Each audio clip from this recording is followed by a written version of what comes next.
Thank you, Samir, and thank you, my friends. Today is an important day. There will be a huge celebration in China, led by the Chinese Communist Party, about their so-called success since the foundation of Chinese Communist government. And on the other hand, there are ongoing active genocide is still not over yet.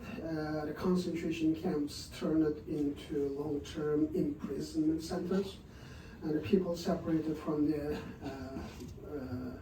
cultural, religious environment and scattered all across China in manufacturing facilities and subject forced labor.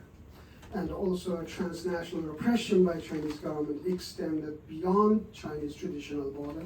Now we are talking about many parts of the world. There are Chinese police stations and the Chinese hunt of dissidents and the intimidation, harassment, even direct threat targeting those activists, including in Canada.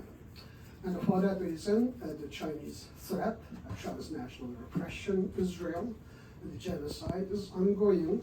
Forced labor and the separation of children from their parents are happening, as UN report concluded.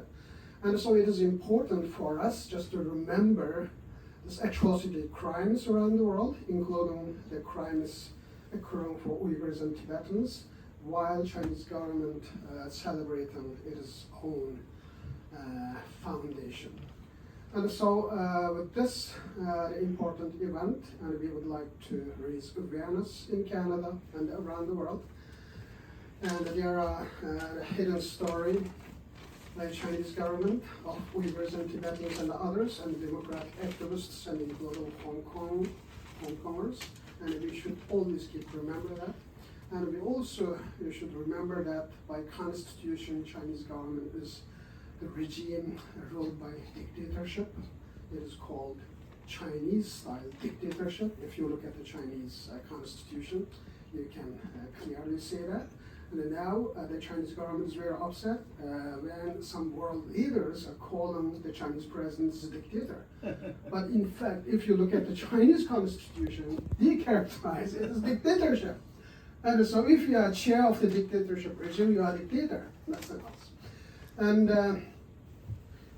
we have to also keep the story alive of the victims, and victim like Hussein Jalal, and incarcerated in Chinese jail since 2006. Now we are talking about 16 years of ordeal, and we haven't heard back from him. And we have to keep that story alive, and we have to remind our government officials that there is unfinished job. And till Hussein Jalal not united with his families and the communities, and we have to push that fight and keep that fight alive as well. And so in Canada, many communities, they are not feeling safe because Chinese extended arms and legs reached everywhere. And so we have a responsibility to protect the safety and security of Canadians in Canadian soil. And we have a lack of mechanism, and if there's anything needs to be introduced, we have to introduce in terms of legislation, in terms of policy measures or administrative tools.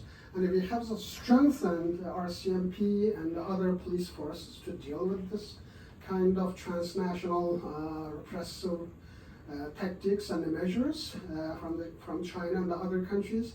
At the same time, we have to have a strong mechanism to protect the privacy of our citizens when Chinese government is constantly attacking the communication and between community members, and they just harassed and intimidated just because of their expressing their free mind. And so we have to offer tangible solution and protection measures for those vulnerable communities and also refugee communities. Just issuing a certificate of refugee is not enough, and we have to guarantee their rights. We have to offer some sort of measures to protect their rights and safety. Unfortunately, the refugee population is still vulnerable in Canada. because Chinese government and some repressive regimes, they are extending their arms and hands to Canada and other democratic countries just to hunt down those dissidents.